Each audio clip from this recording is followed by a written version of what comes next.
Good evening viewers, welcome to the Daily Sun's Evening News Bulletin.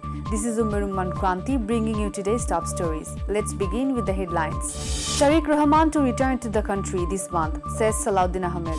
Message from the economic advisor on the implementation of the new pay scale. Announcement to keep shops and shopping malls open nationwide tomorrow. Rising tensions with Venezuela. US aircraft carrier deployed in Latin America. ICC wants to bring back the ODI Super League.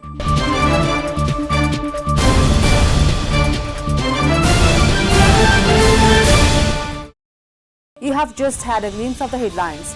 Let's move from the headlines to the heart of the stories. BNP's acting chairman Tariq Rahman is expected to return to the country by the end of this November, according to Salahuddin Ahmed, a member of the party's standing committee. Speaking to the media, he said, "We hope he can return by the end of this month, otherwise it might be delayed by a couple of days." On Tuesday, Salahuddin Ahmed shared this information during a discussion program organized by an online news portal. Tariq Rahman, the eldest son of BNP chairperson Khaleda Zia, has been living in London for the past 17 years after leaving the country with his family during the state of emergency in 2008. Although his legal cases were resolved following the July coup that toppled the Awami League government, he has not yet returned.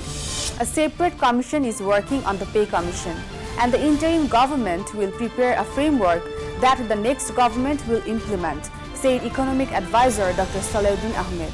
He made the remarks on Wednesday while speaking to journalists after a meeting of the advisory committee on procurement at the secretariat. The economic advisor said a separate commission is working on the pay commission. After receiving the 3 reports, they will need to be verified before the commission can submit its recommendations. The current government will prepare a framework and the next government will implement it. He added, "Nothing has been done on this matter in the past 8 years, so we have taken the initiative. However, budget considerations and other social sectors of the government must also be taken into account. Why wouldn't the next government implement the pay commission? That is only logical." The Bangladesh Shop Owners Association has announced that all shops, commercial centers, and shopping malls across the country, including Dhaka, will remain open as usual tomorrow. The organization shared this information in a notice on Wednesday.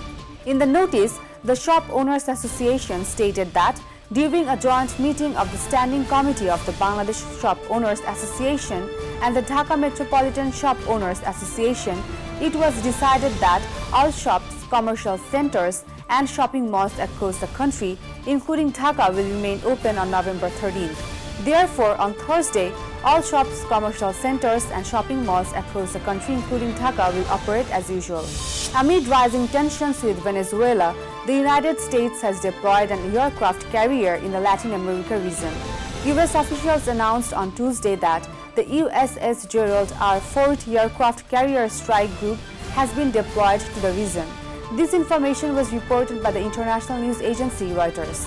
Amid rising tensions with Venezuela, the US has dramatically increased its military presence.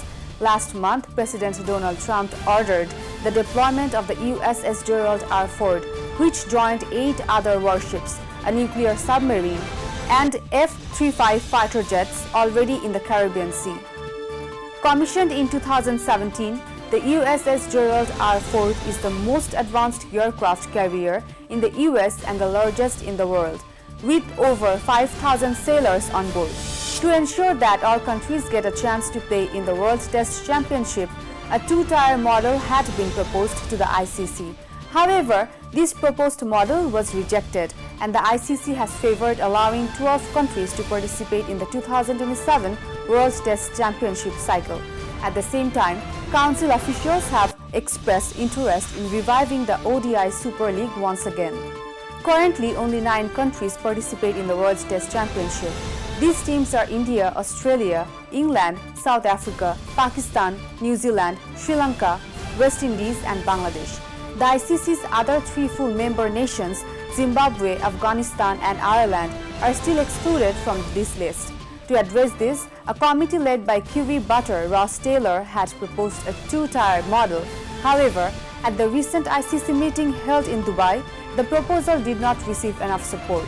The plan faced opposition from Pakistan, Sri Lanka, West Indies and Bangladesh.